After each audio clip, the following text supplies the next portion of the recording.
नमस्कार प्यारे साथियों, एक बार फिर से आप सभी का स्वागत है हमारे YouTube चैनल धारित्री करंट अफेयर्स के एक और नए वीडियो में, जो 1 सितंबर से 5 अक्टूबर 2025 की समसामयिक घटनाओं के संग्रह का पहला भाग होगा।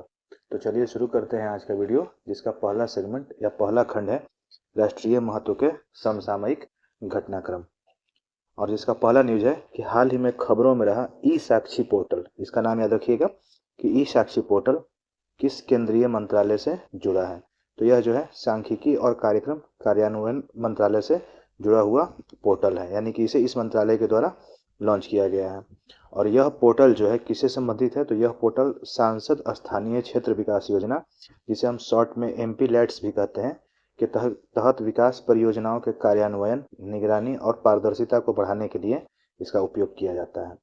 अब चूंकि इस एमपी लैट्स से संबंधित ये पोर्टल है, तो इसके बारे में हम इस योजना के बारे में हम देखेंगे। तो ये योजना जो है भारत सरकार के द्वारा वर्ष 1993 में शुरू की गई एक योजना थी, जिसके तहत प्रत्येक संसद सदस्य, चाहे वो लोकसभा सांसद हो सकते हैं या राज्यसभा के सांसद हो सकते हैं, दोनों ही तरह के सांसदों के लिए यह योजना शुरू की गई थी, जो कि अपने निर्वाचन क्षेत्र में उस निर्वाचन क्षेत्र का जो स्थानीय जरूरत है, यानी विकास से संबंधित जो आधारभूत जरूरतें हैं, उन आधारभूत जरूरतों को ध्यान में रखते हुए 5 करोड़ रुपए तक के विकास कार्यों की सिफारिश कर सकते हैं। यानी कि उस स्थानीय क्षेत्र के जो सांसद होंगे, और यह निधि यानी कि जो फंड एलोकेट किया जाता है, तो अगर किसी वर्ष नहीं जारी किया गया तो इस राशि को अगले वर्ष की राशि में ऐड कर दी जाती है। तो यह भी हमें ध्यान में रखना है।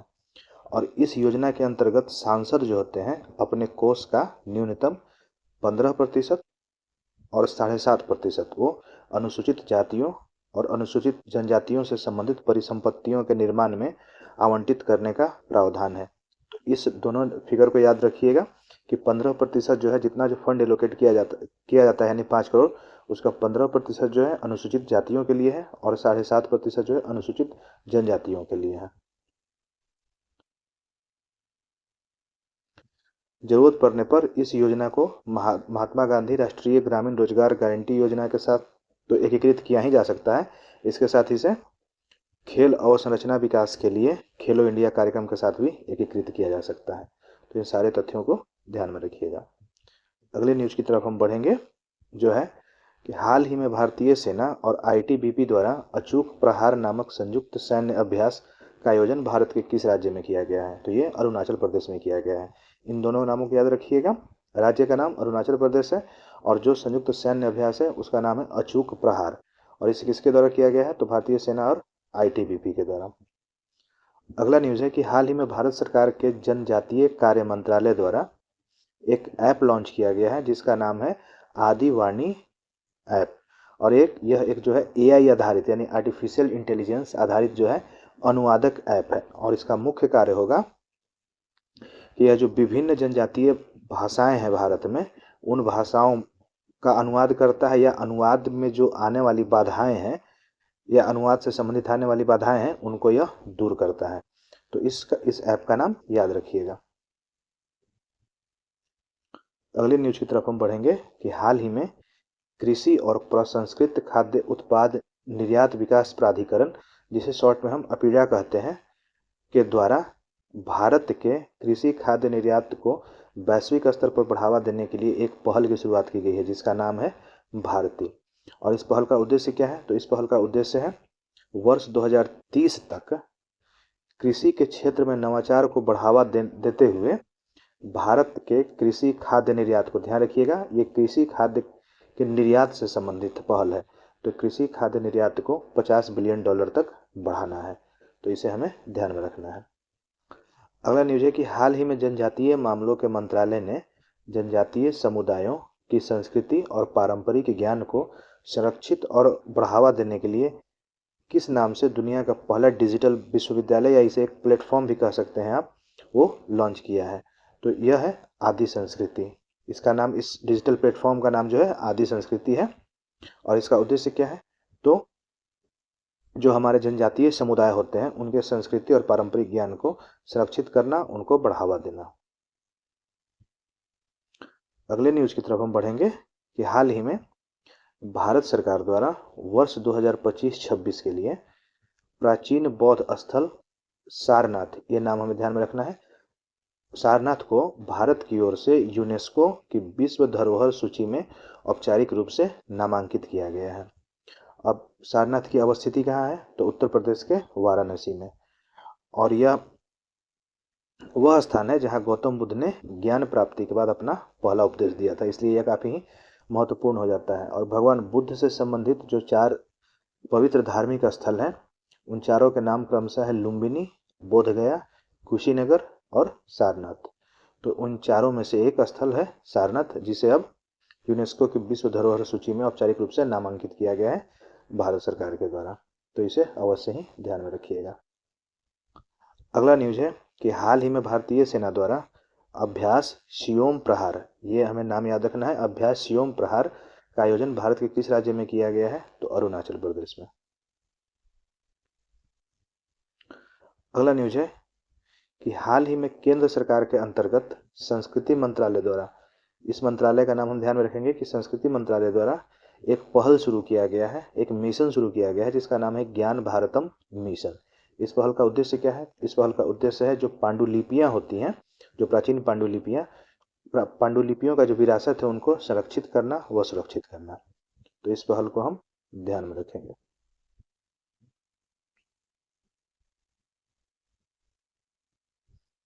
अगले न्यूज़ की तरफ हम बढ़ेंगे कि हाल ही में उद्घाटन किए गए बैराबी सैरांग रेल लाइन, इसका नाम याद रखिएगा, बैराबी सैरांग रेल लाइन का संबंध जो है भारत के किस राज्य से है? तो ये मिजोरम से है, और ये इसलिए महत्वपूर्ण है कि यह रेलवे लाइन मिजोरम की राजधानी आइजोल को पहली बार भारतीय रेल नेटवर्क से जोड़ेगी, तो इससे जरूर ही ध्यान में रखिएगा।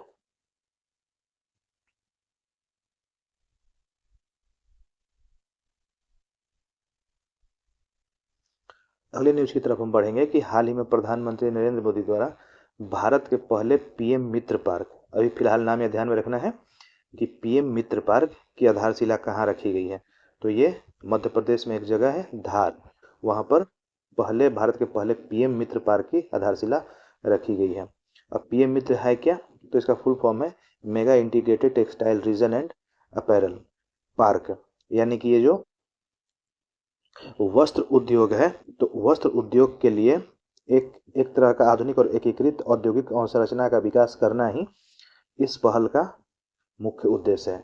और इसके तहत जो है पूरे भारत में 7 पीएम मित्र पार्क स्थापित किए जाने हैं, जिनके नाम क्रमशः है विरुधुनगर तमिलनाडु, तेलंगाना में वारंगल, नवसारी जो है गुजरात में, कलबुर्गी कर्नाटक में, धार मध्य प्रदेश में, उत्तर प्रदेश में फिर लखनऊ और महाराष्ट्र में अमरावती। तो ये वस्त्र उद्योग के विकास के लिए 7 ऐसे पीएम मित्र पार्क स्थापित किए जाने हैं, और जिसमें पहला मित्र पार्क जो है उसका आधारशिला मध्य प्रदेश के धार में रख दिया गया है। तो ये काफ़ी ही महत्वपूर्ण न्यूज़ है, इसे ध्यान में रखिएगा। और इस पहल को वर्ष 2021 में वस्त्र मंत्रालय द्वारा शुरू किया गया था। अगले न्यूज़ की तरफ हम बढ़ेंगे कि हाल ही में केंद्र सरकार द्वारा हियो जल विद्युत परियोजना और ओजू जल विद्युत परियोजना को मंजूरी प्रदान की गई है। इनका संबंध किस राज्य से है? तो अरुणाचल प्रदेश से है। इन दोनों परियोजनाओं का हम नाम अपने ध्यान में रखेंगे, हियो जल विद्युत परियोजना और ओजू जल विद्युत परियोजना।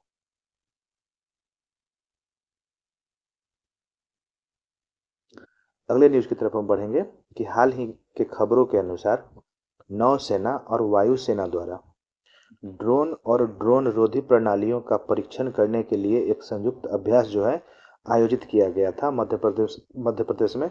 तो उस संयुक्त अभ्यास का नाम क्या था? कोल्ड स्टार्ट, इसका नाम याद रखिएगा।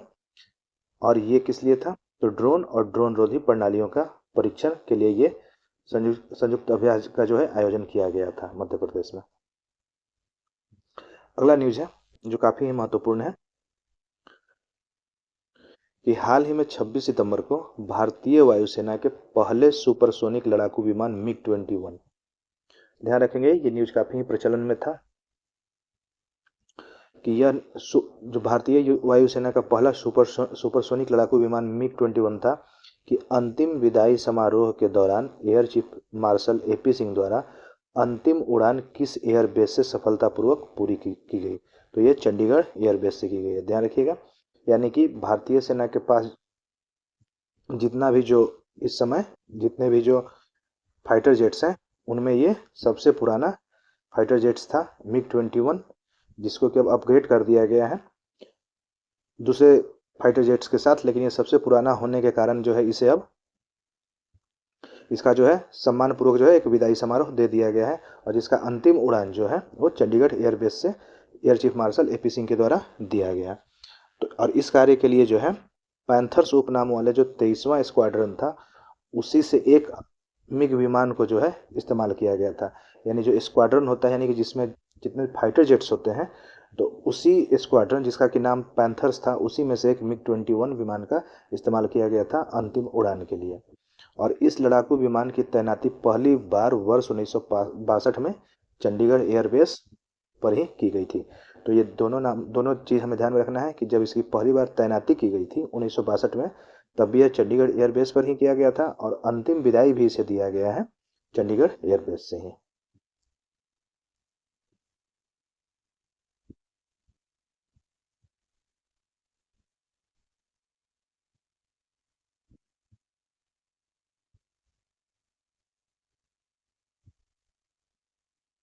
अगला न्यूज़ है कि हाल ही में प्रधानमंत्री नरेंद्र मोदी ने मन की बात के 126वें एपिसोड में भारतीय नौसेना की लेफ्टिनेंट कमांडर दिलना और लेफ्टिनेंट कमांडर रूपा का जिक्र किया है।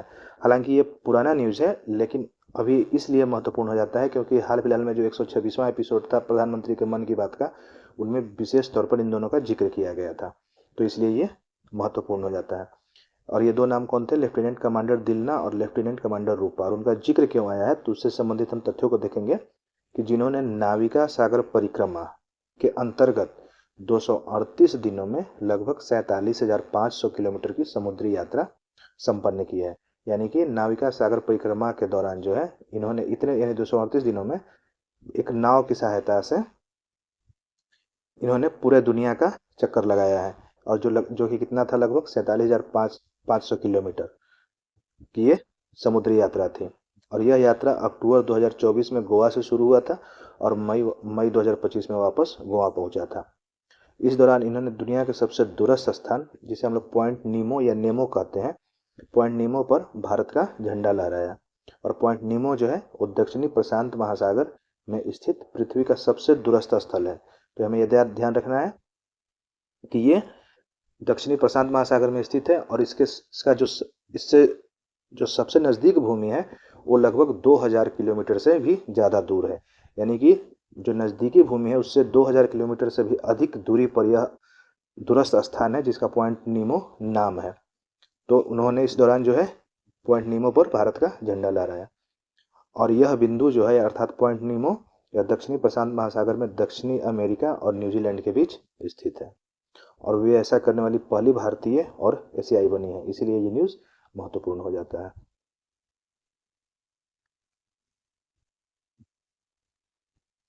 अगला न्यूज़ है कि हाल ही में केंद्र सरकार की कैबिनेट की नियुक्ति समिति द्वारा चीफ ऑफ डिफेंस स्टाफ के रूप में जनरल अनिल चौहान के सेवा विस्तार को 30 मई 2026 तक या उसके अगले आदेश तक मंजूरी दी गई है।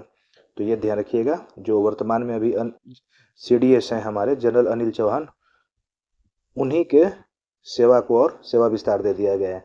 यानी कि अब ये इस पद पर यानी CDS के पद पर 30 मई 2026 तक या उससे भी आगे अगले आदेश तक कार्यरत रहेंगे, और इन्हें वर्ष 2022 में जो है CDS नियुक्त किया गया था। अब चूंकि हम CDS के बारे में देख रहे हैं, तो इससे संबंधित और भी अन्य तथ्य जो हैं जो कि जरूरी हो जाते हैं, उन्हें हम ध्यान में रखेंगे। तो चीफ ऑफ डिफेंस स्टाफ क्या है?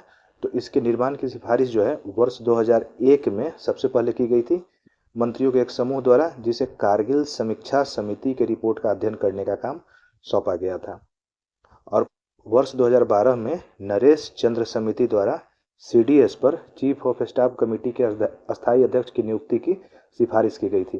तो ध्यान रखिएगा, वर्ष 2001 में जो है यह काम सौंपा गया था, और 2012 में जो है नरेश चंद्र समिति द्वारा CDS पर एक अस्थायी अध्यक्ष की नियुक्ति की सिफारिश की गई और फाइनली जाकर सीडीएस का पद वर्ष 2019 में लेफ्टिनेंट जनरल डीबी सेकातकर की अध्यक्षता में रक्षा विशेषज्ञों की समिति की सिफारिशों पर गठित किया गया।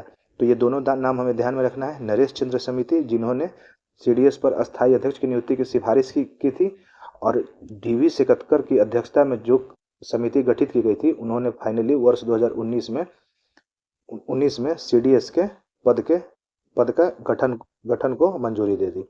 और इस तरह से जो है जनरल बिपिन रावत देश के पहले सीडीएस बने, जो कि 31 दिसंबर 2019 को नियुक्त किए गए थे। अब थोड़ा सीडीएस की भूमिकाओं के बारे में हम देख लेते हैं। तो इनका मुख्यतः काम जो होता है वो है भारतीय सेना की जो त्रिसेवाएं हैं, यानी जो तीनों सेवाएं हैं, जिसमें हम लोग नेवी, जो हमारे नेवल फोर्सेज हैं, एयर फोर्सेज हैं और आर्मी है, तो जो त्रिसेवाएं हैं उनके बीच अधिक से अधिक परिचालन संबंधी तालमेल या समन्वय कह सकते हैं को बढ़ावा देना। तीनों सेवाओं के सभी मामलों पर रक्षा मंत्री के प्रधान सैन्य सलाहकार के रूप में कार्य करना। और रक्षा मंत्रालय में जो सैन्य मामलों के विभाग होते हैं, विभाग के सचिव के रूप में अपनी सेवाएं देना। और साथ ही सीडीएस रक्षा अधिग्रहण परिषद के सदस्य होते हैं। ध्यान रखिएगा, रक्षा अधिग्रहण यानी कि जो डिफेंस प्रोक्योरमेंट होता है, उससे संबंधित जो काउंसिल होता है, परिषद होता है, उसके सदस्य होते हैं। और उस काउंसिल की अध्यक्षता रक्षा मंत्री कर रहे होते हैं। साथ ही सीडीएस जो है रक्षा मंत्रालय और सशस्त्र सेवाओं के बीच बेहतर समन्वय बनाने का भी कार्य करते हैं। तो ये सीडीएस की कुछ मुख्य भूमिकाएं हैं जो काफी महत्वपूर्ण हो जाती है।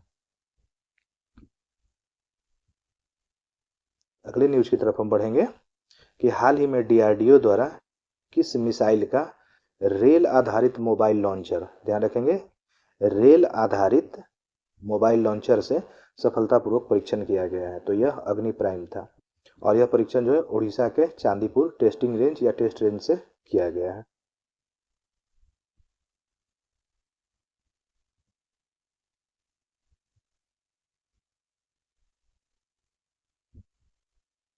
अगले न्यूज की तरफ बढ़ेंगे कि हाल ही में भारत का पहला आधिकारिक रूप से बाल विवाह मुक्त जिला कौन बना है। ध्यान रखेंगे, जो चाइल्ड मैरिजेस होता है, तो बाल विवाह मुक्त जिला कौन बना है, तो छत्तीसगढ़ का एक जिला है बालोद, उसका नाम हमें ध्यान में रखना है। अगला न्यूज है कि हाल ही में किस शहर ने भारत का पहला झुग्गी मुक्त शहर, ध्यान रखिएगा, जो स्लम फ्री सिटी है, तो झुग्गी मुक्त शहर बनने का दर्जा हासिल कर लिया है, तो वो शहर है चंडीगढ़। अगला न्यूज है कि हाल ही में भारत के किस क्षेत्र में प्राकृतिक गैस की खोज की गई है, तो अंडमान बेसिन में। इस तरह से आज के वीडियो का हमारा पहला सेगमेंट समाप्त होता है। अब हम लोग अगले सेगमेंट की ओर बढ़ेंगे, जो है अंतर्राष्ट्रीय महत्व के समसामयिक घटनाक्रम, और जिसका पहला न्यूज है कि हाल ही में संघाई सहयोग संगठन शिखर सम्मेलन 2025 जो संपन्न हुआ है, कि 25वें बैठक का आयोजन चीन के तियानजिन शहर में संपन्न हुआ है। तो इन तथ्यों को ध्यान में रखेंगे कि जो 2025 का जो 25वां बैठक था एससीओ का, वो चीन के तियानजिन शहर में संपन्न हुआ। अथवा एससीओ शिखर सम्मेलन, एससीओ के बारे में देख लेते हैं, संघाई सहयोग संगठन के बारे में। तो इसका स्थापना जो है वर्ष 2001 में किया गया था चीन के एक शहर संघाई में। और वर्तमान में इस संगठन के सदस्य देशों की संख्या जो है वो 10 है, जिसमें कौन कौन से देश हैं, तो चीन, रूस, Bharat, Pakistan, Kazakhstan, Uzbekistan, Tajikistan, Kyrgyzstan, Iran और बेलारूस। वर्ष 2017 में भारत इस संगठन का सदस्य बना है। और इस संगठन का उद्देश्य, यानी संगठन किस उद्देश्य को लेकर अस्तित्व में आया था, तो इसका उद्देश्य था क्षेत्रीय शांति को बढ़ावा देना, स्थिरता एवं सुरक्षा, आतंकवाद एवं अलगाववाद से निपटना तथा आर्थिक सहयोग एवं व्यापार को बढ़ावा देना। यानी कि इनके जो भी सदस्य देश हैं उनके बीच एक इस तरह के कॉमन गोल के तहत इस संगठन को अस्तित्व में लाया गया था।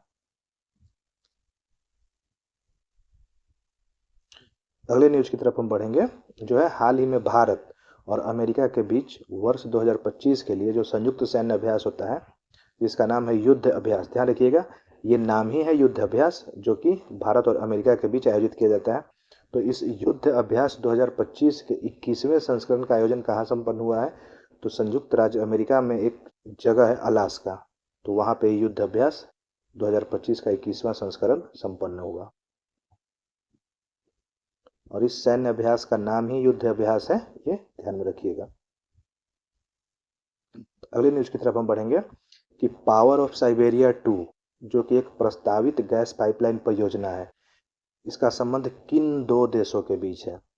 तो ये ध्यान में रखना है, रूस और चीन के बीच एक प्रस्तावित गैस पाइपलाइन परियोजना है जिसका नाम है पावर ऑफ साइबेरिया। और यह परियोजना जो है रूस के पश्चिमी साइबेरिया से शुरू होकर मंगोलिया से गुजरते हुए चीन के उत्तरी प्रांतों तक जाएगा। अगला न्यूज है कि हाल ही में खबरों के अनुसार विश्व की पहली कैंसर की टीका, ध्यान रखिएगा काफ़ी महत्वपूर्ण है ये, क्योंकि कैंसर से संबंधित वैक्सीन है, तो विश्व की पहली कैंसर की टीका जिसका नाम एंटेरोमिक्स है, किस देश के द्वारा विकसित की गई है? तो यह टीका जो है, यह वैक्सीन जो है रूस के द्वारा विकसित की गई है। अगला न्यूज है कि वर्ष 2025 के बहुराष्ट्रीय संयुक्त सैन्य अभ्यास जापट 2025 का आयोजन किन दो देशों के द्वारा किया गया है? तो रूस और बेलारूस। यह अभ्यास जो है एक बहुराष्ट्रीय संयुक्त सैन्य अभ्यास है और इसमें भारत भी भाग ले रहा है।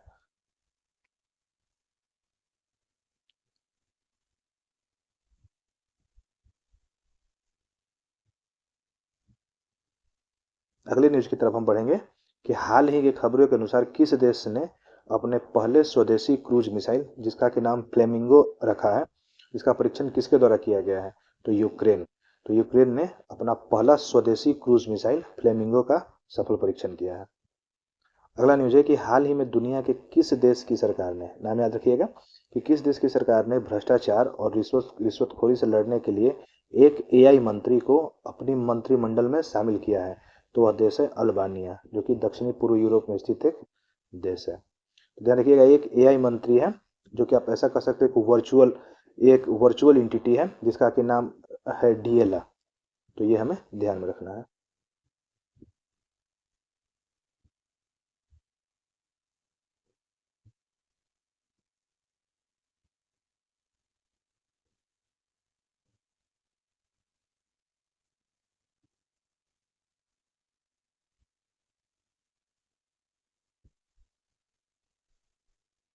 अगला न्यूज है कि हाल ही में नेपाल में राजनीतिक अस्थिरता और भ्रष्टाचार के खिलाफ जेनजेड के विरोध प्रदर्शनों और हिंसा के बाद अंतरिम प्रधानमंत्री के रूप में सुशीला कार्की ने सत्ता संभाली है।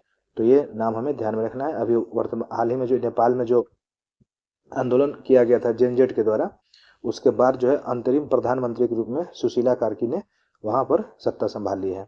और जेनजेड यानी जनरेशन जेड जो है उन लोगों को संबोधित किया जाता है जिनका जन्म जो है वर्ष 1997 से वर्ष 2012 के बीच में हुआ है, यानी कि वैसे सभी लोग जिसमें मेल और फीमेल दोनों शामिल होते हैं, जिनका जन्म जो है 1997 से लेकर वर्ष 2012 के बीच हुआ है, उनको जनरेशन जेड या जेनजेड कहा जाता है।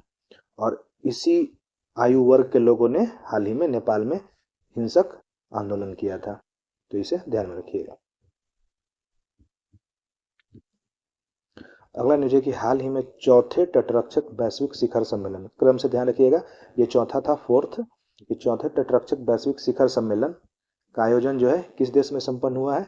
तो इटली की राजधानी रोम में यह संपन्न हुआ है। और इस सम्मेलन में भारत सहित 115 देशों और अंतर्राष्ट्रीय संस्थाओं ने भाग लिया है। और पांचवा जो तटरक्षक वैश्विक शिखर सम्मेलन की मेजबानी है वह वर्ष 2027 में भारत में प्रस्तावित है।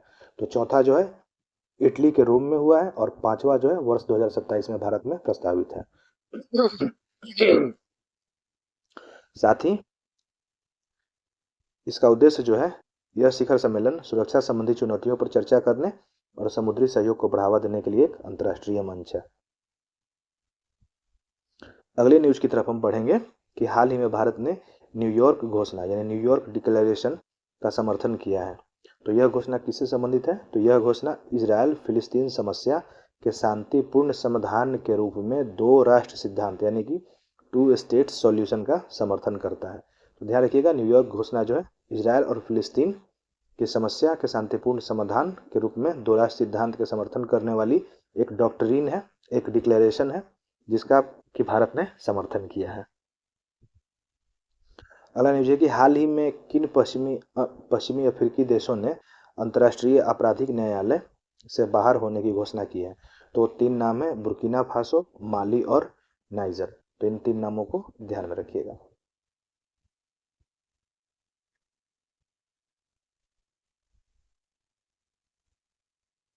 अगले न्यूज की तरफ हम बढ़ेंगे कि हाल ही में ब्रिटेन के प्रधानमंत्री कीर स्टारमर को इंडिया यूके मुक्त व्यापार समझौते को सुरक्षित करने और भारत ब्रिटेन संबंधों को मजबूत बनाने में उनकी भूमिका के लिए किस सम्मान से सम्मानित किया गया है? तो वह सम्मान है लिविंग ब्रिज सम्मान। तो ये किन्हें दिया गया है? तो ये ब्रिटेन के वर्तमान में जो प्रधानमंत्री है कीर स्टारमर, उनको यह सम्मान दिया गया है। और किस लिए? तो इंडिया यूके मुक्त व्यापार समझौते को सुरक्षित करने के लिए और भारत ब्रिटेन संबंधों को बढ़ावा देने के लिए यह सम्मान से उन्हें सम्मानित किया गया है। अगला न्यूज है कि हाल ही में भारत सरकार के द्वारा 2 नई रेल लिंक परियोजनाओं, जिनके नाम क्रमशः कोकराझार गेलेफू लाइन और बनारहाट सामतसे लाइन है, की शुरुआत की घोषणा किस पड़ोसी देश के साथ प्रस्तावित है? तो यह भूटान के साथ है। यानी कि भारत जो है भूटान के साथ 2 रेल लाइन के शुरुआत की घोषणा भारत के द्वारा की गई है, जिनका नाम क्रमशः एक जो है वो असम से शुरू होगा, असम के कोकराझार से भूटान के गेलेफू तक, और दूसरा जो होगा पश्चिम बंगाल के बनारहाट से भूटान के सामतसे तक। और ये 2 रेलवे लाइन के शुरुआत की घोषणा जो है हाल ही में भारत सरकार के द्वारा की गई है। तो इसे ध्यान में रखिएगा। अगला न्यूज है कि हाल ही में कनाडा जो है G7 देशों में पहला ऐसा राष्ट्र बन गया है जिसने फिलिस्तीन को औपचारिक रूप से स्वतंत्र राष्ट्र के रूप में मान्यता प्रदान की है। तो ध्यान रखिएगा, जब भी G7 देशों का बात आएगा तो G7 देशों में कनाडा पहला देश है जिसने फिलिस्तीन को औपचारिक रूप से स्वतंत्र राष्ट्र के रूप में मान्यता प्रदान की है। और इसके अलावा अन्य भी देश जो G7 के सदस्य हैं भी और नहीं भी हैं, उन देशों में अगर बात करें तो ब्रिटेन, ऑस्ट्रेलिया और फ्रांस, इन्होंने कनाडा के बाद कनाडा को फॉलो करते हुए फिलिस्तीन को स्वतंत्र राष्ट्र के रूप में मान्यता प्रदान की है। तो फिलहाल ये ध्यान में रखिएगा। आगे हो सकता है इस क्रम में, इस श्रृंखला में और भी देश जुड़ जाएं, लेकिन फिलहाल इन देशों का नाम ध्यान में रखिएगा। हाल ही में बहुराष्ट्रीय पनडुब्बी बचाव अभ्यास जो कि पैसिफिक रिच 2025 है, उसका आयोजन किस देश में किया गया है? तो सिंगापुर में किया गया है। तो ये बहुराष्ट्रीय पनडुब्बी बचाव अभ्यास है जिसका नाम था पैसिफिक रिच 2025 और इसका आयोजन सिंगापुर में किया गया है। और भारत ने भी इस आयोजन में हिस्सा लिया था और अपने किस नौसैनिक जहाज के साथ? तो INS निस्तार के साथ। इस तरह से एक और हमारा सेगमेंट समाप्त होता है। अब हम लोग अपने अगले सेगमेंट की ओर बढ़ेंगे जो है भारत और विश्व भूगोल, पर्यावरण, पारिस्थितिकी, जैव विविधता, जलवायु परिवर्तन से संबंधित कुछ जो समसामयिक घटनाक्रम है उन्हें हम लोग देखेंगे। इसका पहला न्यूज है कि हाल ही में उष्णकटिबंधीय तूफान जिसका नाम है तपाह, उसने किस देश को प्रभावित किया है? तो उसने चीन को प्रभावित किया है। अगला न्यूज है कि हाल ही में पश्चिमी प्रशांत महासागर में जो उत्पन्न उष्णकटिबंधीय तूफान है जिसका नाम है रगासा, उसने किन देशों को प्रभावित किया है? तो चीन, फिलीपींस, ताइवान और हांगकांग, ये सभी पूर्वी एशिया के देश हैं। अगला न्यूज है कि हाल ही में उष्णकटिबंधीय तूफान बुआलोई ने किन देशों को प्रभावित किया है? तो वियतनाम और फिलीपींस। ये सारे उष्णकटिबंधीय तूफान थे, हमें ध्यान में रखना है। सभी ट्रॉपिकल स्टॉर्म्स थे, ये हमें ध्यान में रखना है। अगला न्यूज है कि हाल ही में हिमाचल प्रदेश के लाहौल स्पीति जिला में स्थित कोल्ड डेजर्ट बायोस्फीयर रिजर्व को यूनेस्को की world network of biosphere reserves में की सूची में शामिल किया गया है। तो ये काफ़ी महत्वपूर्ण न्यूज़ है और इससे संबंधित सारे जो बिंदुवार तथ्य हैं जो काफ़ी महत्वपूर्ण हैं उन्हें हम ध्यान में रखेंगे कि ये हाल ही की घटना है कि हिमाचल प्रदेश के लाहौल स्पीति जिला में जो कोल्ड डेजर्ट बायोस्फीयर रिजर्व है उसको यूनेस्को की world network of biosphere reserves में की सूची में शामिल किया गया है। और इस इंक्लूजन के साथ, यानी कि इसे जो अभी वर्तमान में शामिल किया गया है, तो इस नए इंक्लूजन के साथ भारत में अब कुल 13 बायोस्फीयर रिजर्व जो है इस अंतर्राष्ट्रीय नेटवर्क में दर्ज हो चुके हैं। यानी कि कुल 13 बायोस्फीयर रिजर्व यूनेस्को की world network of biosphere reserves में शामिल हो गए हैं भारत की तरफ से। और यह भारत का पहला सबसे ऊंचाई पर स्थित शीत मरुस्थलीय बायोस्फीयर रिजर्व है। तो ये भी हमें ध्यान में रखना है कि यह भारत की ऊंचाई सबसे ऊंचाई पर स्थित बायोस्फीयर रिजर्व है और इसे वर्ष 2009 में बायोस्फीयर रिजर्व घोषित किया गया था। और यह ट्रांस हिमालयन क्षेत्र में स्थित है। अब ट्रांस हिमालयन क्षेत्र हिमालय के जिसका कि ऊंचाई जो है 3300 मीटर से लेकर 6600 मीटर तक की ऊंचाई में जितने भी जो हिमालय क्षेत्र आते हैं, हिमालय के जो पर्वत श्रृंखलाएं आती हैं, उनको ट्रांस हिमालयन क्षेत्र कहा जाता है। ट्रांस हिमालयन क्षेत्र में स्थित पर्वत श्रृंखलाएं कहा जाता है। तो उसी में यह भी स्थित है, यह हमें ध्यान में रखना है। और इस बायोस्फीयर रिजर्व में पीन घाटी राष्ट्रीय उद्यान, किब्बर वन्यजीव अभ्यारण्य और चंद्रताल आर्द्रभूमि जैसे क्षेत्र शामिल है।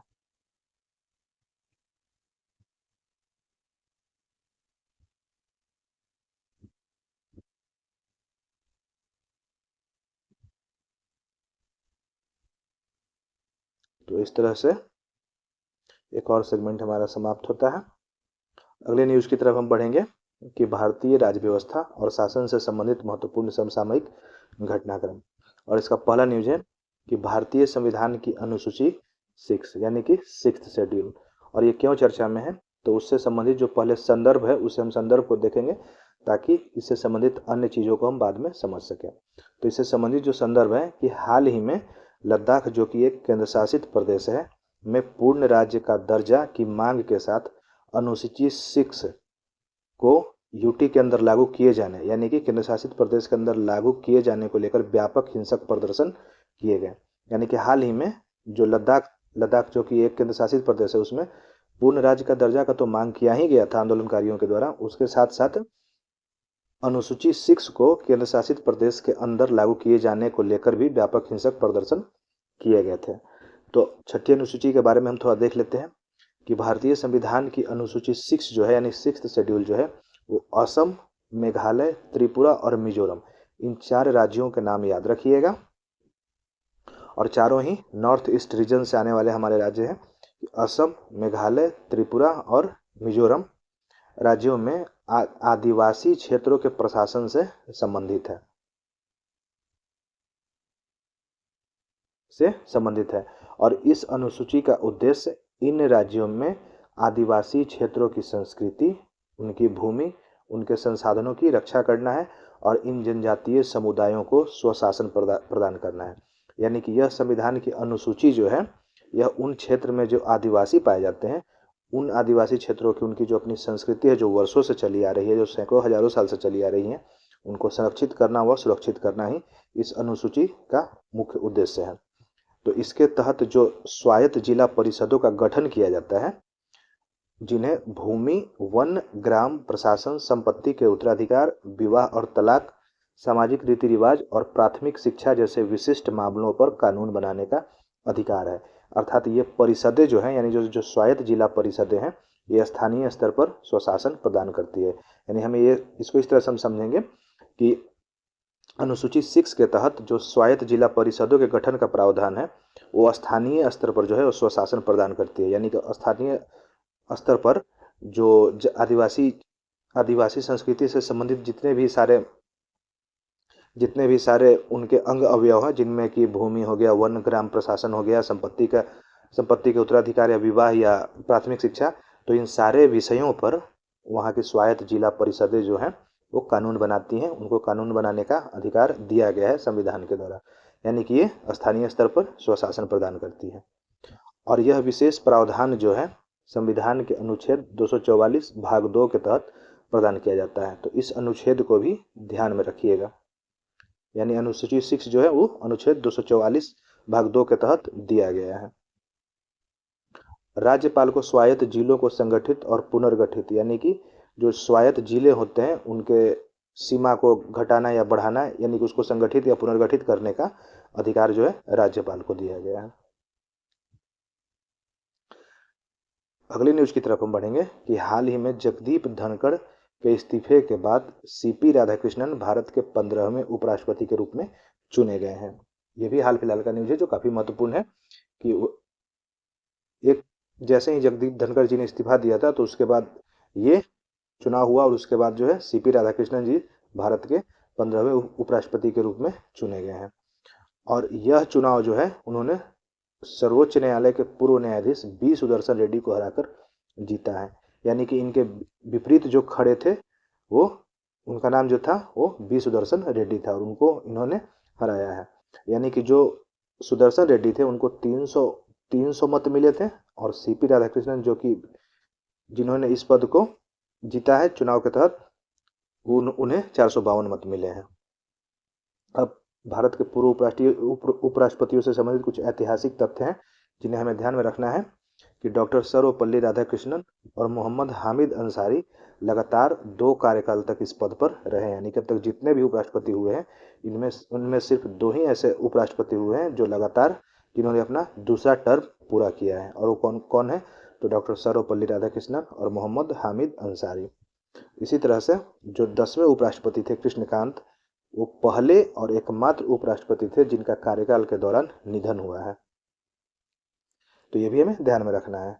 साथ ही एक और उपराष्ट्रपति जो कि मोहम्मद हिदायतुल्लाह थे, वो भारतीय इतिहास में एकमात्र ऐसे व्यक्ति हैं जिन्हें भारत के मुख्य न्यायाधीश, कार्यवाहक राष्ट्रपति और उपराष्ट्रपति तीनों पदों पर जिन्होंने कार्य किया है। तो ये नाम भी हमें ध्यान में रखना है।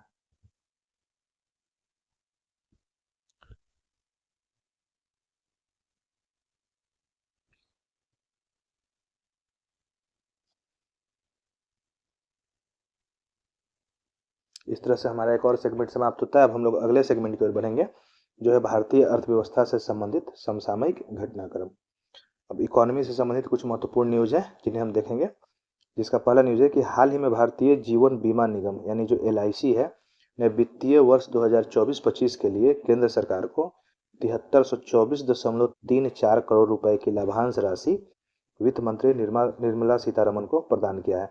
तो ये जो लाभांश राशि है 7324.34 करोड़ रुपए की, इस लाभांश राशि को आप इस नंबर को जरूर ध्यान में रखिएगा कि वित्त वर्ष 2024-25 के लिए केंद्र सरकार को LIC के द्वारा 7324.34 करोड़ रुपए की लाभांश राशि प्रदान की गई है। और वो किन्हें प्रदान किया गया है, तो वित्त मंत्री निर्मला सीतारमन जी। और वर्तमान में LIC के जो CEO और प्रबंध निदेशक हैं वो है R दोरईस्वामी। अगली न्यूज की तरफ हम बढ़ेंगे कि हाल ही में खबरों के अनुसार भारत का कृषि और प्रसंस्कृत खाद्य निर्यात वर्ष 2024-25 में 49.4 अरब अमेरिकी डॉलर तक पहुंच गया है। ध्यान रखेंगे कि जो कृषि और प्रसंस्कृत खाद्य निर्यात है यानी जो प्रोसेस्ड फूड होता है वो, या प्रोसेस्ड कंज्यूमेबल आइटम्स होता है, तो उससे संबंधित जो हमारा निर्यात है वो वित्त वर्ष 2024-25 के लिए वो लगभग 49.4 अरब अमेरिकी डॉलर तक पहुंच गया है। और जिसमें प्रसंस्कृत खाद्य पदार्थों का योगदान जो है वर्ष 2014-15 में 13.7% से बढ़कर 2024-25 में 20.4% हो गया है। यानी कि एक दशक में हमने इसमें एक अच्छी खासी बढ़ोतरी दर्ज की है, जो कि क्या था कि 2014-15 में ये 13.7% था और 2024-25 में बढ़कर 20.4% हो गया है।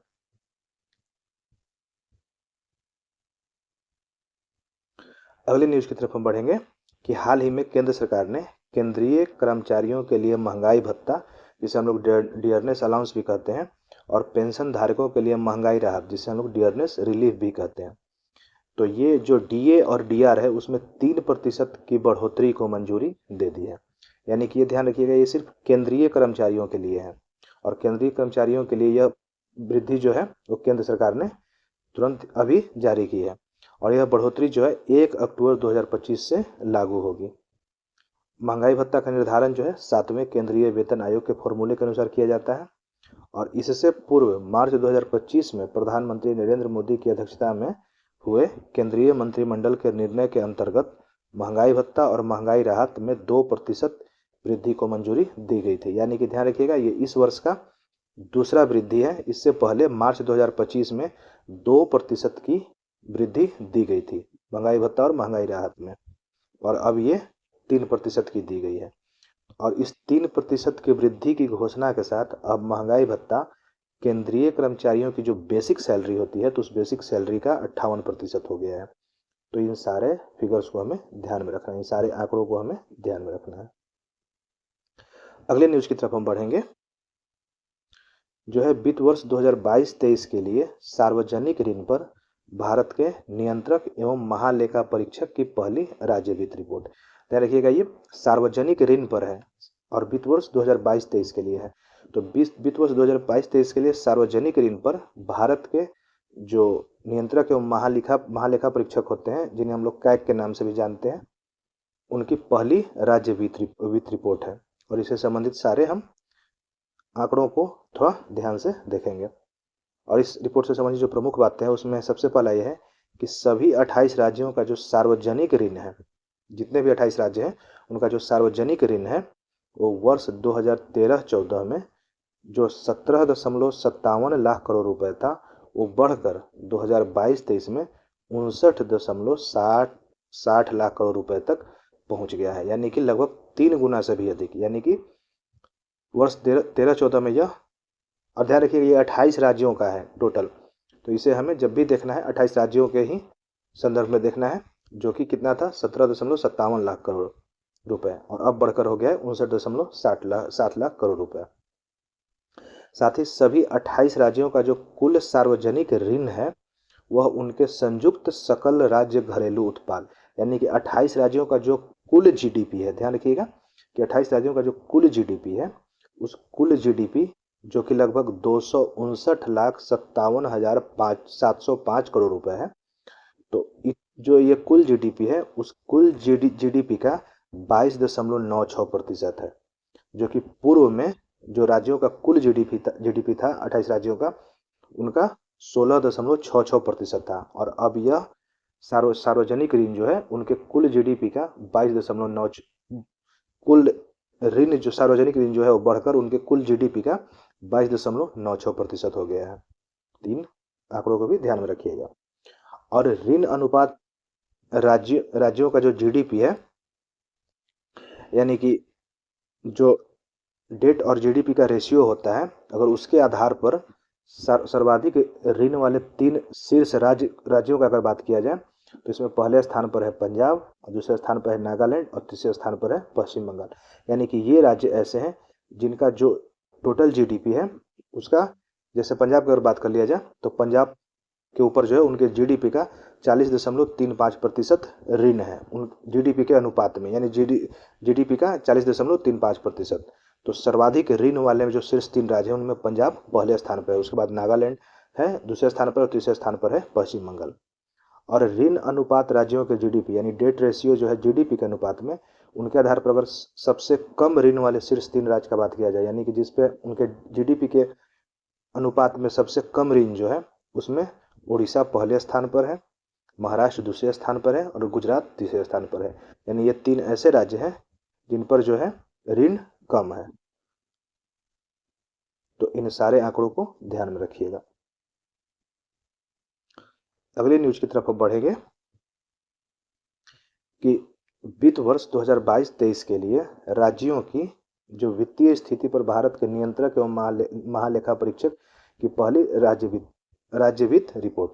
तो इससे पहले हम सार्वजनिक ऋण पर देख रहे थे राज्य कैग की पहली राज्य वित्त रिपोर्ट, और अब हम लोग राज्यों की वित्तीय स्थिति पर थोड़ा नजर दौड़ाएंगे, जो कि है इस रिपोर्ट से संबंधित प्रमुख बातों में कि 16 राज्यों ने राजस्व अधिशेष, यानी जो रेवेन्यू सरप्लस होता है, वो रेवेन्यू सरप्लस दर्ज किया। ऐसे 28 में से 16 राज्य ऐसे थे जिन्होंने रेवेन्यू सरप्लस दर्ज किया है।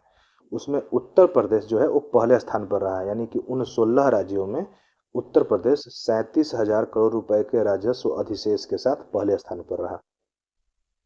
16 राज्यों के अतिरिक्त 12 राज्य ऐसे थे जिन्होंने राजस्व घाटा, यानी रेवेन्यू डेफिसिट दर्ज किया है। उन 12 राज्यों में से आंध्र प्रदेश, तमिलनाडु और राजस्थान जैसे राज्यों ने सबसे अधिक घाटा दर्ज किया है। तो साथ ही हमें इन नामों को भी ध्यान में रखना है। और अब बात किया जाएगा कि वैसे राज्य जो केंद्रीय अनुदान पर, यानी कि जो केंद्र के द्वारा जो वित्तीय सहायता प्रदान की जाती है, उस वित्तीय सहायता पर सबसे अधिक अगर निर्भर कोई राज्य है तो पश्चिम बंगाल है। यानी कि केंद्र के द्वारा जितनी वित्तीय अनुदान या वित्तीय सहायता दी जाती है राज्यों को, उसका 16% जो है वो पश्चिम बंगाल को दिया जाता है। यानी 16% अनुदान की प्राप्ति के साथ राज्यों के बीच पश्चिम बंगाल पहले स्थान पर है। और अगर शीर्ष 3 सर्वाधिक राजस्व प्राप्ति वाले अगर राज्यों का बात कर लिया जाए, जो राज्य के अंदर कर और गैर कर स्रोतों से सबसे अधिक राजस्व प्राप्त करते हैं, उनमें हरियाणा पहले स्थान पर है, तेलंगाना दूसरे स्थान पर है और महाराष्ट्र तीसरे स्थान पर है। यानी कि ये 3 ऐसे राज्य हैं 28 राज्यों में जिनको सर्वाधिक राजस्व की प्राप्ति अपने राज्य के अंदर से ही हो जाती है, वो उनके अंदर के कर और गैर कर के स्रोतों से। और उसमें हरियाणा पहले स्थान पर है, तेलंगाना दूसरे और महाराष्ट्र तीसरे स्थान पर है।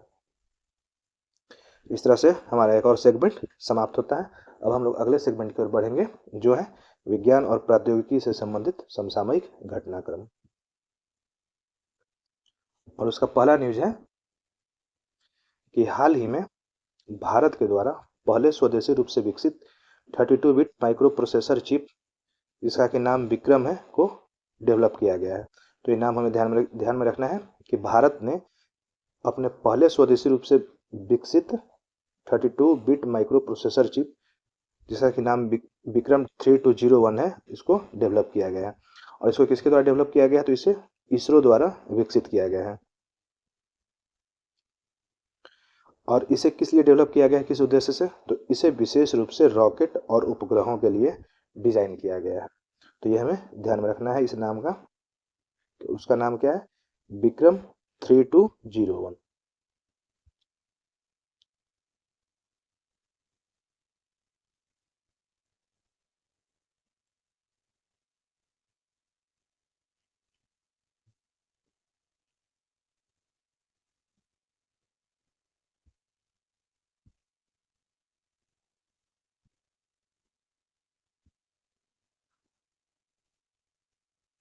वीडियो को ज़्यादा लंबा न रखते हुए इसके बचे हुए सेगमेंट को हम लोग अगले पार्ट में डिस्कस करेंगे।